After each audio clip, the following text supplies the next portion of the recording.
Hey everyone, welcome back to our chapter book read along of Harry Potter and the Sorcerer's Stone. We are on chapter 8, but first we need to do our quick review of what we have read so far in the story. So, pause the video and discuss with those who you are watching this with what has happened so far in our story. And here goes my review. Harry Potter is the boy who lived. He is a wizard who survived being attacked by an evil dark wizard named Voldemort when he was just a baby. Sadly, his parents died, so he had to go live with his not very nice aunt, uncle, and cousin, the Dursleys. They are muggles, which means they don't have magic. But on his 11th birthday, Harry Potter learns that he is a wizard, and he gets his acceptance letter to Hogwarts School of Witchcraft and Wizardry. He goes with his friend Hagrid to Diagon Alley, goes to the Wizarding Bank, Gringotts, and then shopping for all of his supplies. He jumps on the Hogwarts Express and goes to Hogwarts on September 1st. When he gets there, he gets sorted with all the other first-year students into one of the 4 houses of Hogwarts: Gryffindor, Hufflepuff, Ravenclaw, or Slytherin. Harry Potter, his friend Ron Weasley, and their friend Hermione Granger are all Gryffindors. We have just finished up seeing Harry in his new place that he's going to be in the Gryffindor Tower. Let's see what his classes look like.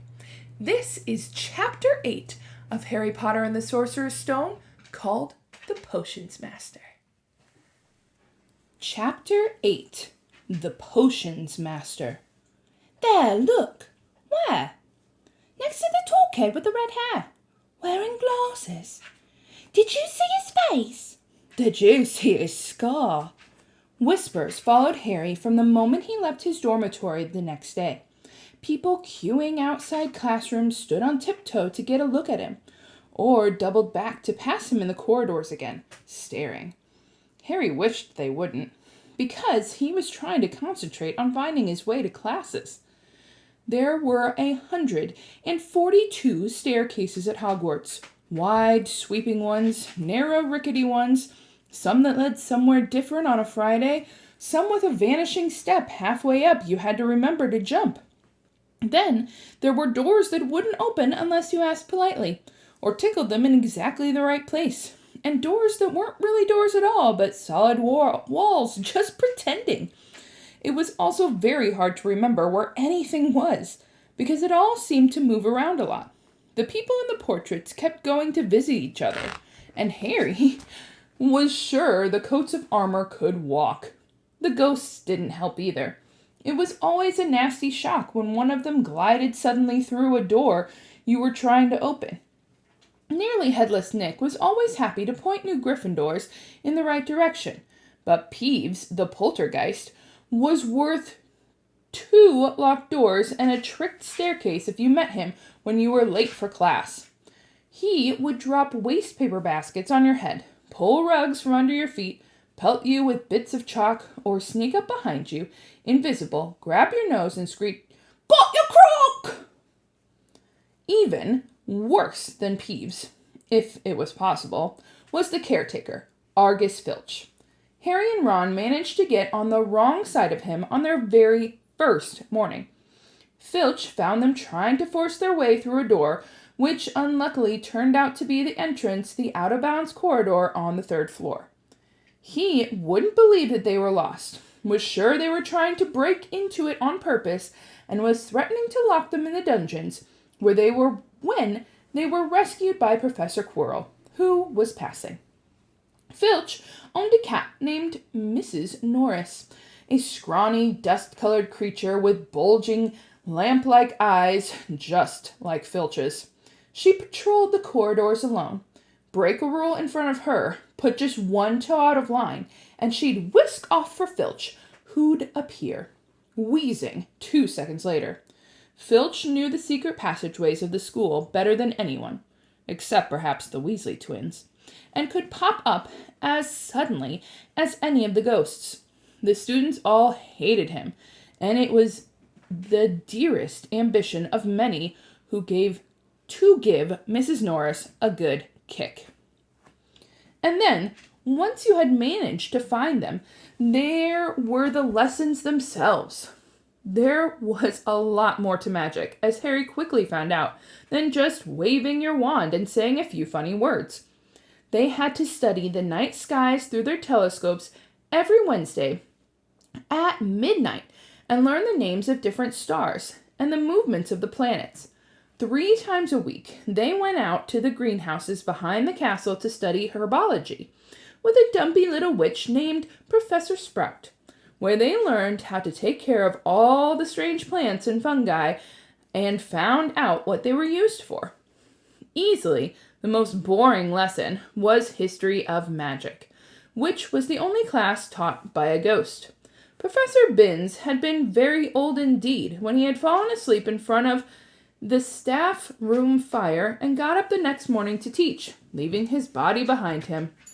Binns droned on and on, while they scribbled down names and dates, and got Emmerich the Evil and Ulrich the Oddball mixed up.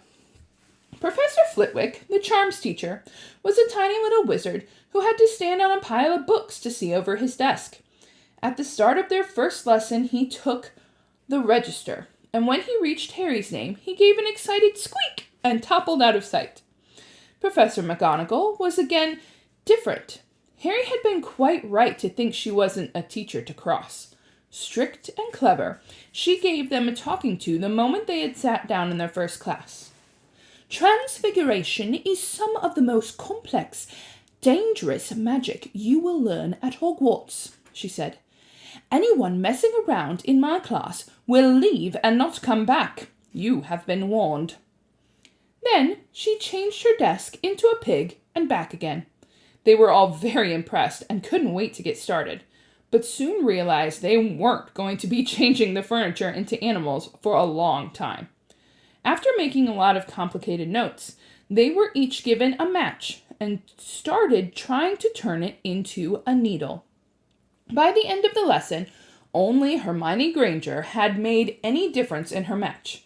Professor McGonagall showed the class how it had gone all silver and pointy and gave Hermione a rare smile.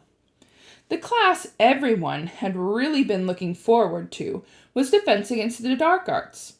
But Quirrell's lessons turned out to be a bit of a joke.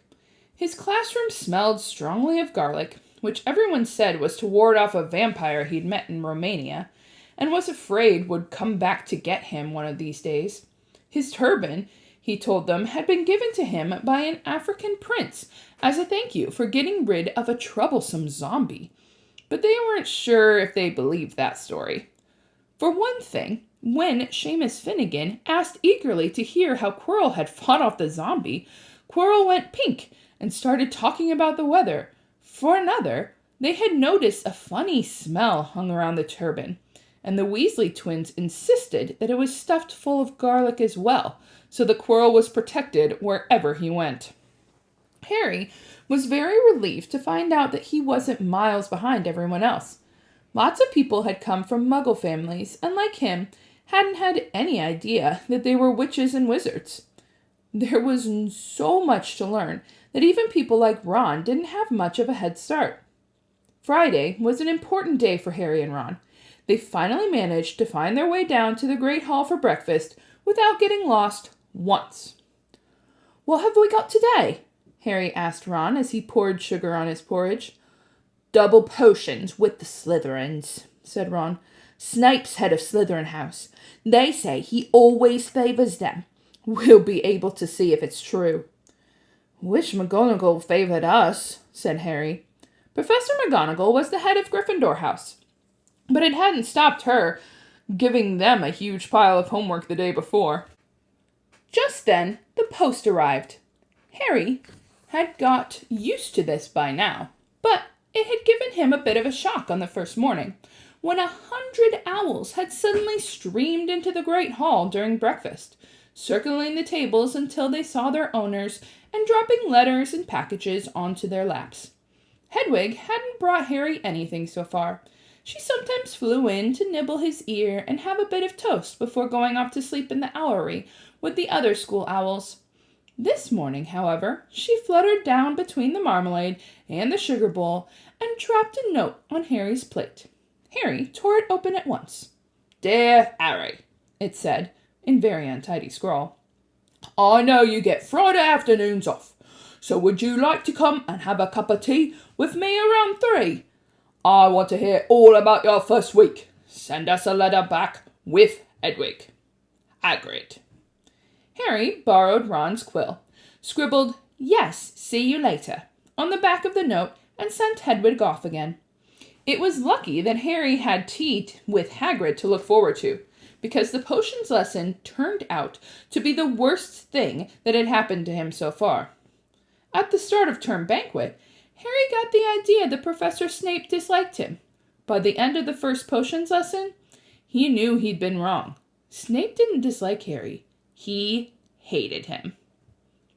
Potions lessons took place down in one of the dungeons.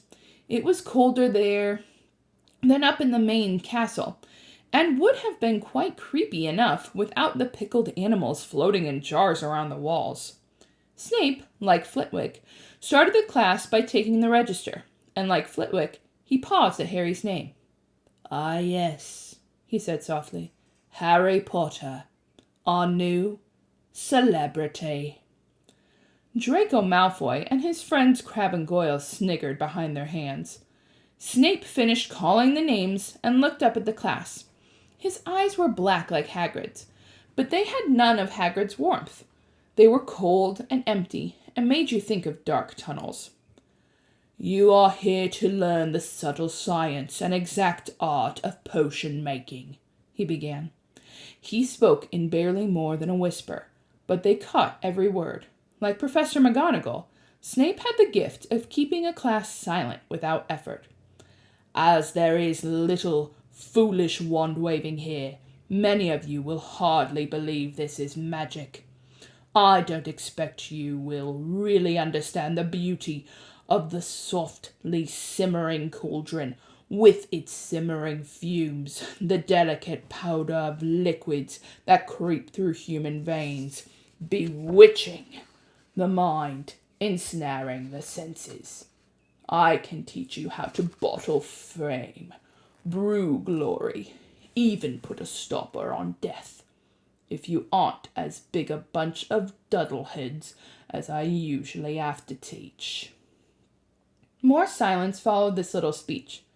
Harry and Ron exchanged looks with raised eyebrows. Hermione Granger was on the edge of her seat and looked desperate to start proving she wasn't a dunderhead. "Potter," said Snape suddenly, "what would I get if I added powdered root of asphodel to an infusion of wormwood?" Powdered root of what to an infusion of what? Harry glanced at Ron, who looked as stumped as he was. Hermione's hand had shot into the air. "I don't know, sir," said Harry. Snape's lips curled into a sneer. "Tut, tut. Fame clearly isn't everything." He ignored Hermione's hand. "Let's try again, Potter.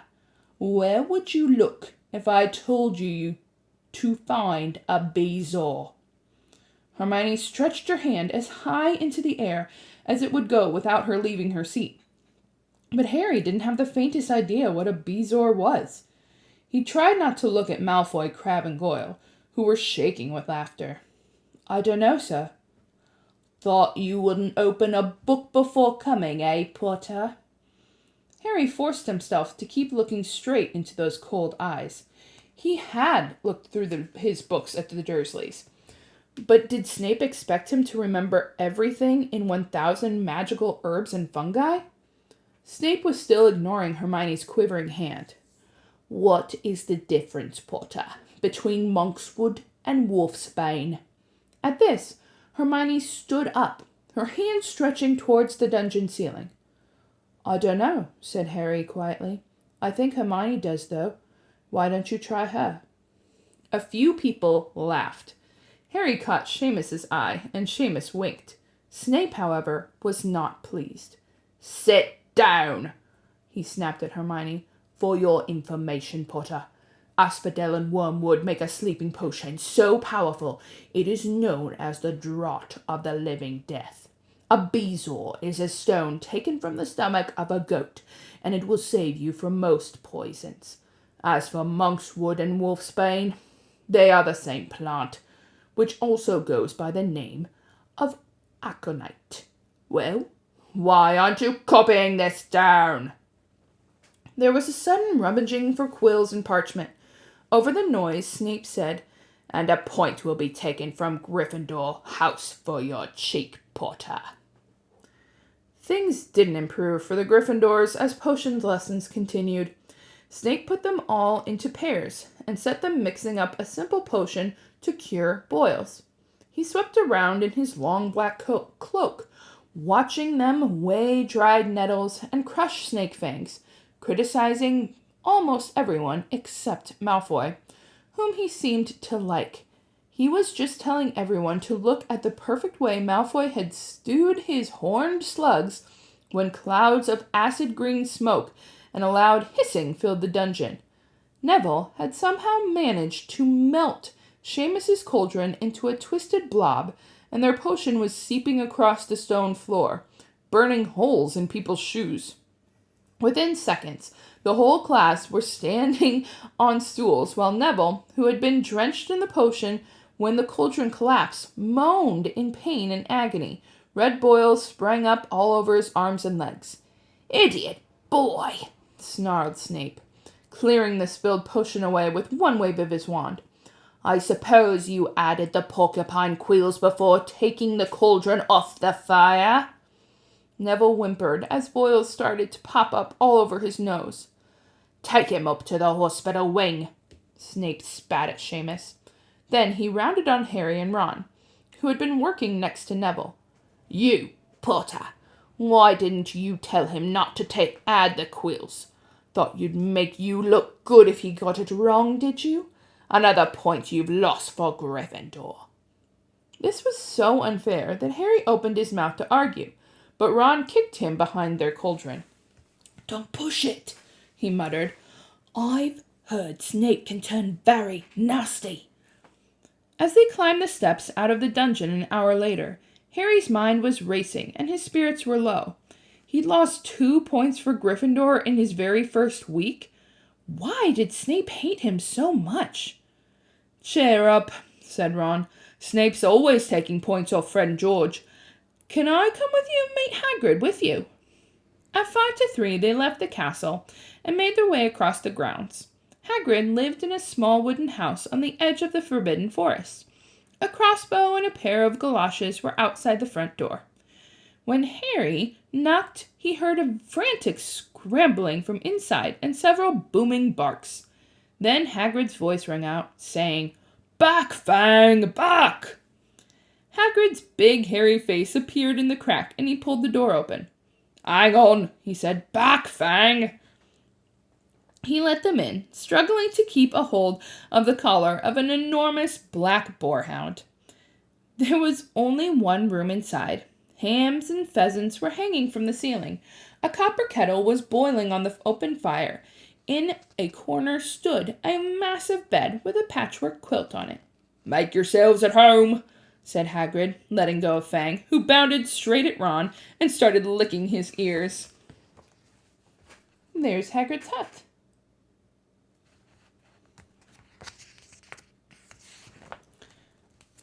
Like Hagrid, Fang was clearly not as fierce as he looked. "This is Ron," Harry told Hagrid, who was pouring boiling water into a large teapot and putting rock cakes on a plate. "Another Weasley, eh?" said Hagrid, glancing at Ron's freckles. "I spent half me time chasing your twin brothers away from the forest." The rock cakes almost broke their teeth, but Harry and Ron pretended to be enjoying them, as they told Hagrid about their first lessons. Fang rested his head on Harry's knee and drooled all over his robes.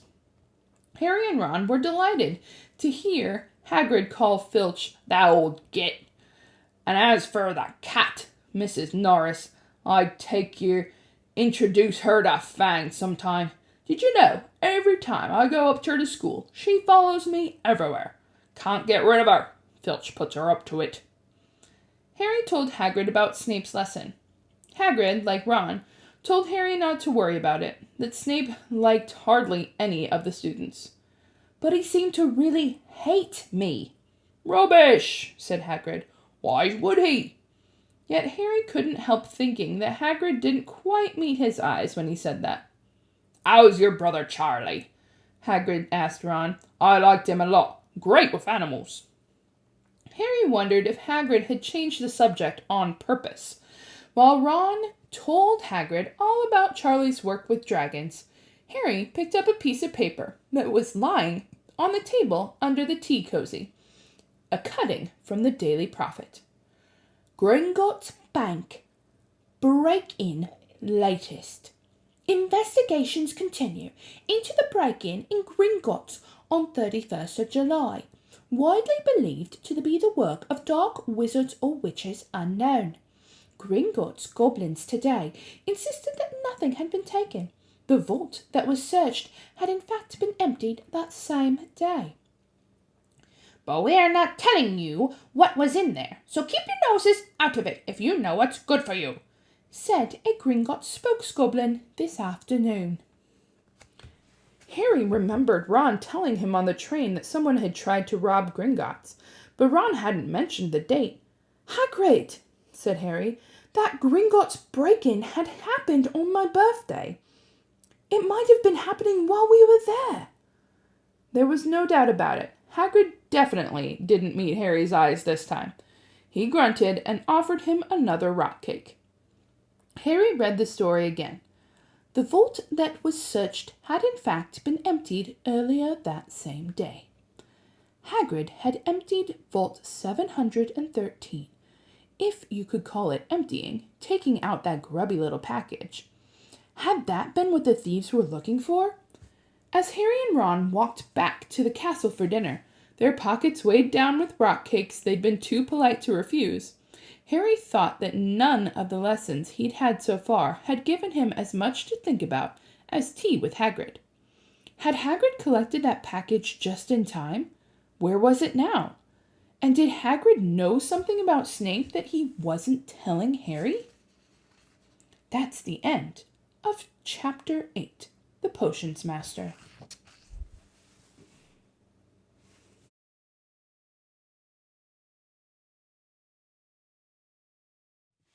Well, I hope you enjoyed that chapter. Let's get into a few discussion questions about it. First, how was Hogwarts described? It was big, wasn't it? It's a castle, and it's a little bit confusing. So they talk about some different things that happen there that make him get lost a lot. And get back into the book so I don't forget. Didn't they talk about sometimes the stairways would move? Occasionally, there'd be a missing step, and all the paintings moved. So that doesn't happen, right? Our pictures stay exactly where they are. So maybe you turn at the one with that one guy in it. Well, this one, the paintings move, so Harry couldn't even use that as a reference. All right. Who are some of the professors that Harry has at Hogwarts? Well, there's Professor McGonagall. She teaches transfiguration. Does something pretty cool with her desk, doesn't she? Do you guys remember what she does? She turns her desk into a pig and then back to a desk.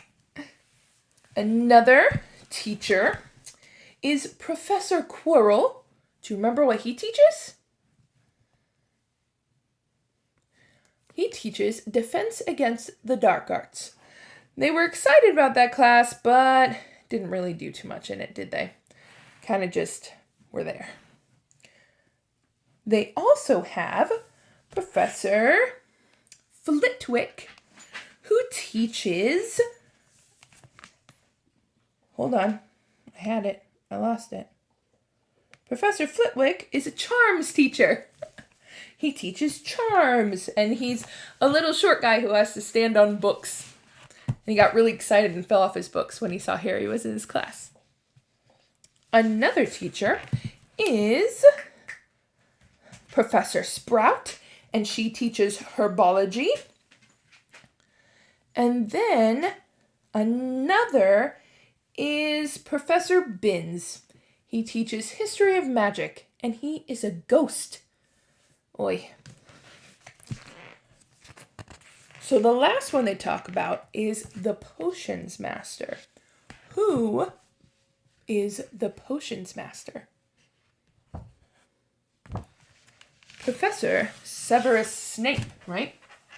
Here's a picture of Snape in his potions classroom in the dungeons of Hogwarts. How is Professor Snape described? So he, not very kind looking, right? I thought one thing that I thought was interesting was that he said his eyes were very black and dark, but they weren't kind. Like he said, Hagrid's are kind of dark, but they still have a kindness to them. So, Snape's weren't. But right before Harry goes to Snape's class, and kind of Snape isn't very nice to him in it, what does Harry get at breakfast? Hedwig brings him a letter, right? What's in the letter?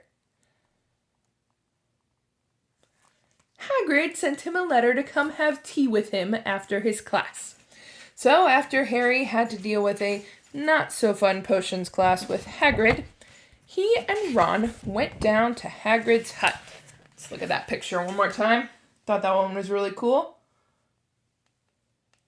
At his pumpkin patch.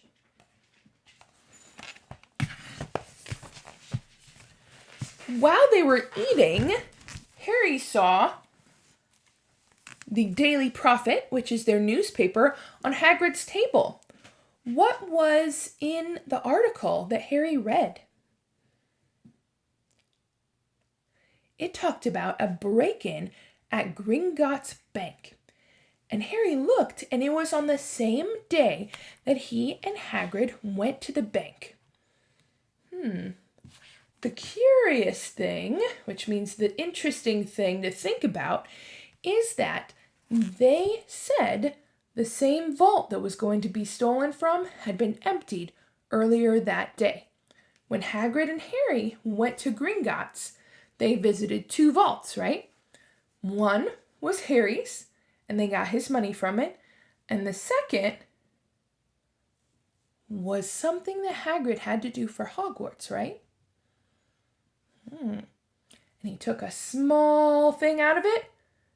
And was there more things in it after, or was it empty? It was empty. So now Harry's thinking, maybe that robber came but missed the thing because Hagrid got to it first on a mission from Dumbledore. Well, that gives Harry something to think about and something for us to think about while we wait for our next chapter of Harry Potter and the Sorcerer's Stone by J.K. Rowling. I hope you enjoyed this chapter, and we'll see you guys next time. Bye!